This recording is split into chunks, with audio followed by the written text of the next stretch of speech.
வணக்கம் சொந்தங்களே. இன்றைக்கி அன்னைஸ் கிச்சன்லேருந்து ஒரு சுவையான ரொம்ப சிம்பிளான சங்கரா மீன் குழம்பு தான் காட்ட போகிறேன். இப்போ என்னென்ன பொருள்லாம் போட போகிறோம்னு காட்டுறேன். சங்கரா மீன் வந்து சின்ன சைஸ், அதாவது குட்டி குட்டியாக தான் வாங்கணும். இந்த மாதிரி வாங்கினா தான் குழம்புக்கு ரொம்ப டேஸ்ட்டாக இருக்கும். பெரிய பெரிய மீனை போடுறத விட சின்ன மீனை போட்டு வச்சா தான் நம்ம சுவை வந்து ரொம்பவே நல்லாயிருக்கும். வெங்காயம், தக்காளி, வடகம், புளி வந்து மீடியம் சைஸ் ஒரு எலுமிச்சம்பழம் அளவுக்கு கரைச்சி வச்சுருக்கேன். மஞ்சத்தூள், சமையல் எண்ணெய், சன்ஃப்ளவர் ஆயில், நல்லெண்ணெய், உப்பு, கறிவேப்பிலை, இவ்வளோ தான். இதுக்கு தேவையான பொருட்கள்லாம் இவ்வளோ தான். இப்போ சமைக்கிறத காட்டுறேன். அடுப்பத்தை வச்சாச்சு, பாத்திரத்தை அடுப்பு பண்ண வச்சுட்டோம். 2 ஸ்பூன் சன்ஃப்ளவர் ஆயில் ஊற்றிக்கலாம். 2 ஸ்பூன் சன்ஃப்ளவர் ஆயில், 2 ஸ்பூன் நல்லெண்ணெய். ஏன்னா மீன் குழம்புக்கு எண்ணெய் கொஞ்சம் கூடுதலாக இருந்தால் டேஸ்ட் நல்லாயிருக்கும்.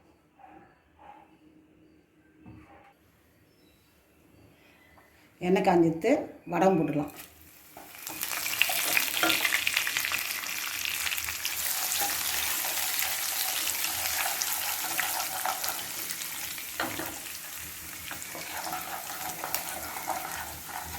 வடகம் நல்லா பொரிஞ்சதும் கருவேப்பிலை போடணும்.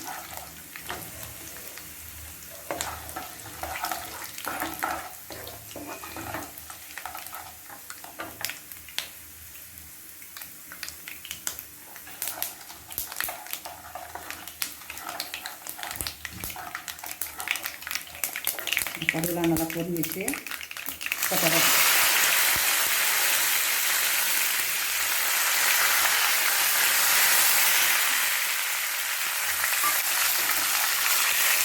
இப்போ வெங்காயத்தை போட்டுக்கணும். ஒரு மீடியம் சைஸ் வெங்காயத்தை கட் பண்ணி வச்சது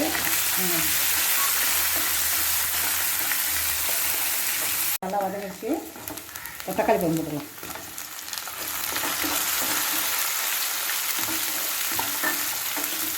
தக்காளி நல்லா வதங்கிட்டா புளியை கரைச்சி வச்சுக்கிட்டு நம்ம வைக்கணும். ரொம்ப சிம்பிளான அதே சமயம் டேஸ்ட்டான மீன் குழம்பு செய்கிறோம்.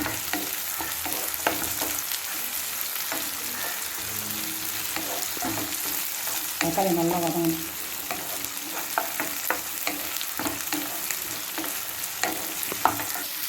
வெங்காயம் தக்காளி நல்லா வதக்கியாச்சு.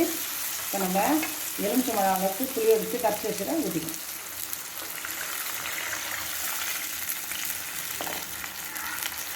இதில் கொஞ்சமாக மஞ்சத்தூள் போட்டுக்கணும். மஞ்சத்தூள் கொஞ்சம் போட்டுக்கணும்.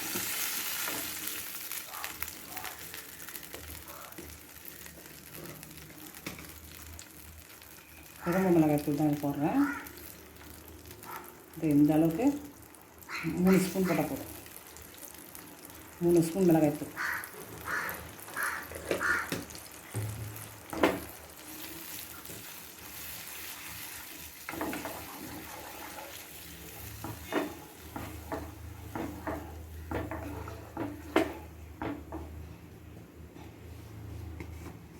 உப்பு தேவையான அளவுக்கு போடலாம்.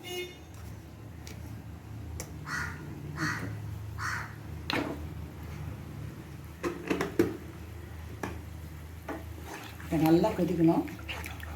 5லேருந்து 10 நிமிஷம் நல்லா கொதிச்சதுக்கப்புறம் தான் மீனையே போடணும்.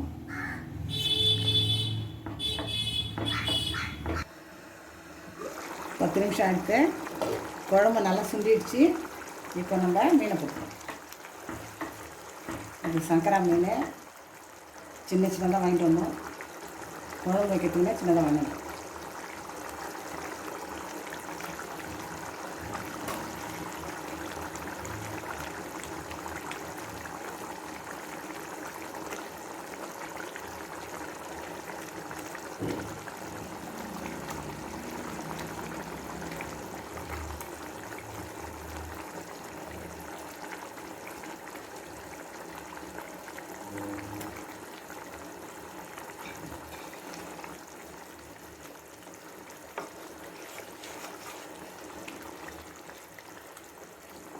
ஒரு 5 நிமிஷத்துக்குலாம் குழம்பு இறக்கலாம். 5 நிமிஷத்துல அந்த மீன் வெந்துடும். கொஞ்சமாக இருந்தால் போதும். இல்லைனாக்கா எல்லாமே பார்த்தீங்கன்னா கழிட்டுக்கும். அப்படியே ரொம்ப வேகம் போடக்கூடாது. 5 நிமிஷத்துக்காகவே வெந்துடும்.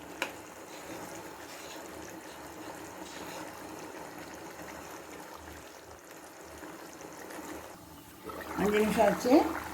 மீன் நல்லா வெந்துடுத்து. குழம்பு நல்லா சுண்டி பார்க்கவே ரொம்ப லுக்காக இருக்குது பாருங்கள். ரொம்ப ரொம்ப ஈஸியான டிஷ் இது. நீங்களும் வீட்டில் செஞ்சு பாருங்கள். இதில் கொஞ்சமாக நல்லா ஊற்றிக்கலாம். இறக்கும் போது ஒரு அரை ஸ்பூன் நல்லா. அவ்வளோதான். இப்போ நம்ம கேஸ் ஆஃப் பண்ணுற வேண்டியது தான்.